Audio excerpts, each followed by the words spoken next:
भारत सोने की चिड़िया है। इसी कारण भारत में विदेशी आक्रमणकारी समय समय पर विदेशी आक्रमण करते रहे हैं। पूरी दुनिया को जीतने की चाह में सिकंदर, जिसे सिकंदर महान या अलेक्जेंडर द ग्रेट भी कहा जाता है, उसने भी भारत में आक्रमण किया। सिकंदर लगातार जीतता हुआ भारत की ओर बढ़ रहा था। वो किसी भी तरह भारत के हर हिस्से पर अपना अधिकार करना चाहता था। उसे लगता था कि वो भारत के हर अलग अलग रियासतों के राजाओं को आसानी से हराकर विजय हासिल कर लेगा, लेकिन उसका ये सपना कभी पूरा नहीं हो सका, क्योंकि उसका मुकाबला पोरस जैसे शक्तिशाली योद्धा से हो गया। पोरस और सिकंदर के बीच हाइडेस पिच की लड़ाई। सिकंदर और पोरस के बीच झेलम नदी के किनारे भयंकर युद्ध हुआ। इस युद्ध को लेकर लोगों की अलग अलग मान्यताएं हैं।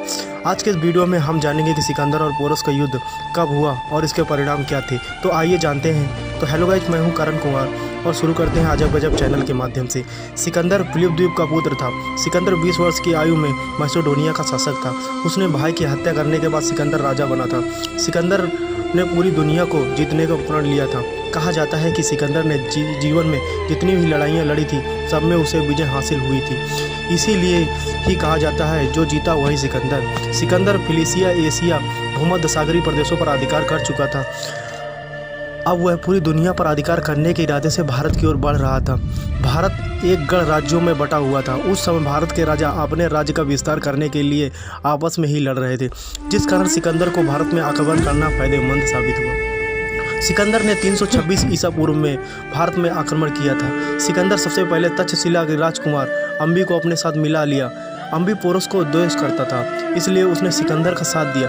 तक्षशिला को जीतने के बाद सिकंदर पूरे भारत में अधिकार करना चाहता था, लेकिन उसके लिए उसे भारत के सभी छोटे बड़े राजाओं से युद्ध करना था। सिकंदर अपने पूरे जीवन में केवल युद्ध ही करता रहा था, जिसके कारण उसकी सेनाएं थक चुकी थी। आचार्य चाणक्य जानते थे कि अगर सिकंदर को हराना है तो सभी राजाओं को एक होना होगा, तभी सिकंदर को हराना संभव है।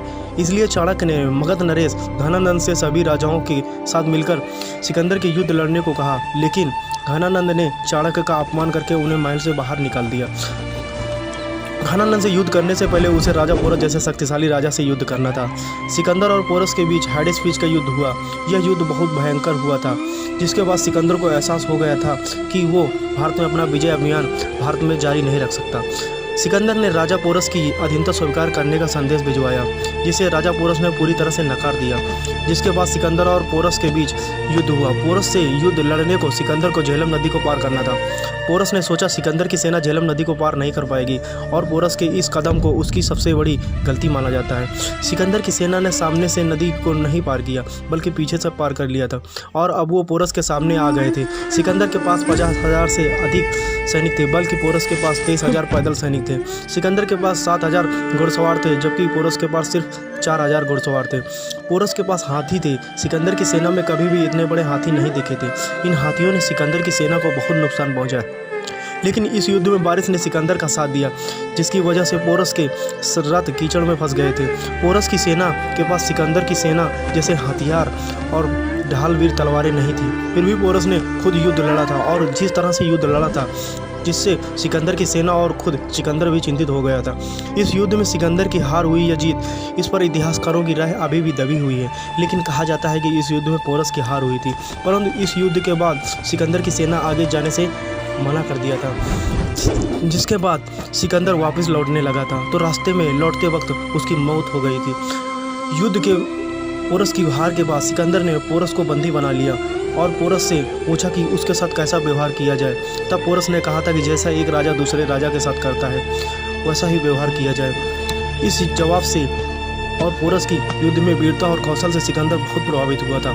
उसने पोरस को अपना मित्र बना लिया था और उसे अपने अधीन राज करने को कहा, और पोरस ने सिकंदर की मित्रता स्वीकार कर ली। इस तरह युद्ध ने भारत की दिशा ही बदल दी, और सिकंदर की सेना जीतने के बाद भी हार गई।